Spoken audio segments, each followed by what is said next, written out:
Falar agora de informações que estão impactando bastante o mercado financeiro, falar dos dados da economia chinesa. A atividade industrial no país asiático continuou a enfraquecer agora no mês de maio. O PMI da manufatura registrou 48,8 pontos, abaixo dos 49,2 registrados no mês de abril. Isso indica uma contração na atividade industrial, levantando inclusive preocupações sobre o crescimento econômico chinês.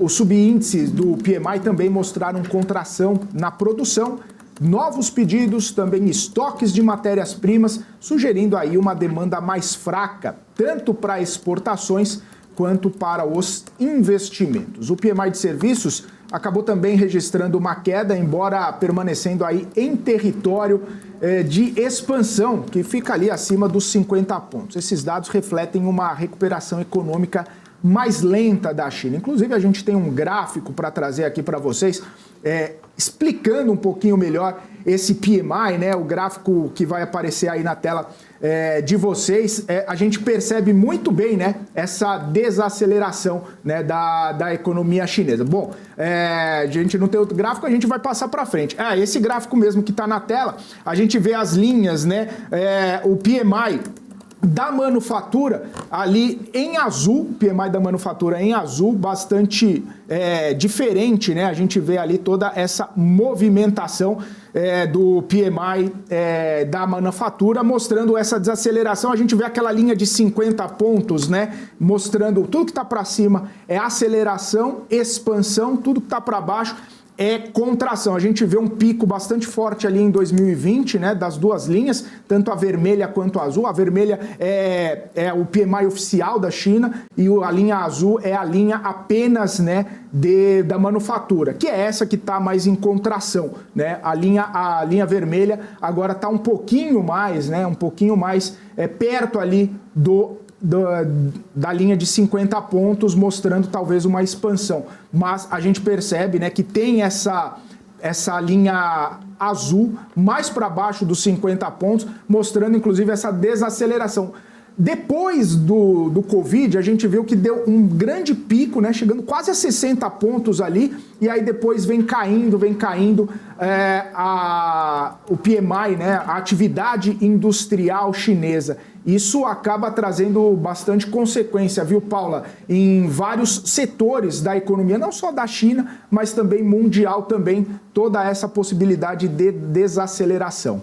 Exato, Felipe, este é um ponto importante, né? Até porque China aí tão responsável diretamente nas relações comerciais com outros países e vai trazendo assim reflexos. Inclusive estava conversando ontem com um grande Roberto Dumas, economista Roberto Dumas, sobre exatamente aí questão de China, né? E a gente aqui no nosso debate ele explicou exatamente esses desafios que a China está enfrentando agora nesta reabertura, inclusive, né? Depois de durante todo aquele período em que a China ficou fechada por conta das restrições mais severas de Covid, essa reabertura chinesa, ela trouxe uma grande expectativa ali no início para que realmente, né, pudesse vir de uma forma muito mais pujante, ao contrário do que na prática a gente está vendo acontecendo. E ele pontuou muito bem ali algumas questões, inclusive uma das notícias recentes até que a gente viu e comentou aqui esta semana foi o número de desemprego para jovens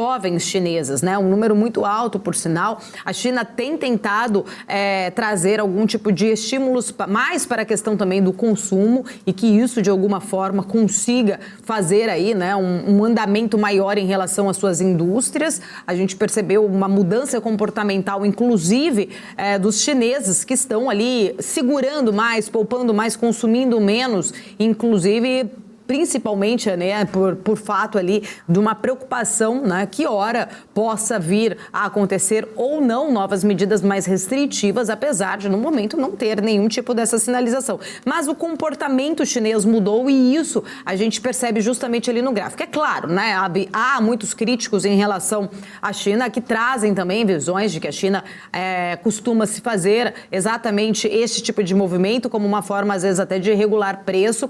Começamos, né, né, na última balança comercial, a gente viu o número de importação da China, ele caiu, e aí, né, traz aí reflexos para várias commodities, inclusive isso, né, tendo menor importação das commodities, menor matéria-prima para se produzir internamente, Felipe. O próprio Dumas trouxe essa situação. China tem ali suas reservas emergenciais que ela costuma fazer, ela faz isso de uma maneira justamente para regular o preço. Também tem outros fatores que implicam, principalmente toda essa questão que a gente fala muito dessa queda do minério de ferro, que impacta muito até, né, as commodities como um todo, a gente sempre comenta sobre isso, mas também está muito relacionada à questão da construção por lá. Tem todo um processo sazonal também disso. Pode ser que no segundo semestre essa recuperação comece a dar sinais. Mas o mais importante, né, na visão de muitos especialistas, é que aquele crescimento robusto, né, que todo mundo se esperava de China, não está acontecendo. Está muito mais lento do que era uma expectativa e não dá, inclusive, para o Brasil contar com aquele crescimento dos anos anteriores, de 12% de PIB, de crescimento da China, que a gente vê que está muito mais cauteloso ali na casa dos 5,5%, mas ainda assim, né, mostrando dificuldades para a economia interna, né, para a parte industrial, principalmente, trazer aí essa força. O PMI de serviços, ele inclusive não está em retração, teve uma queda, mas ainda assim continua acima do patamar de 50. Porém, o que a gente precisa olhar muito é para esse PMI industrial chinês.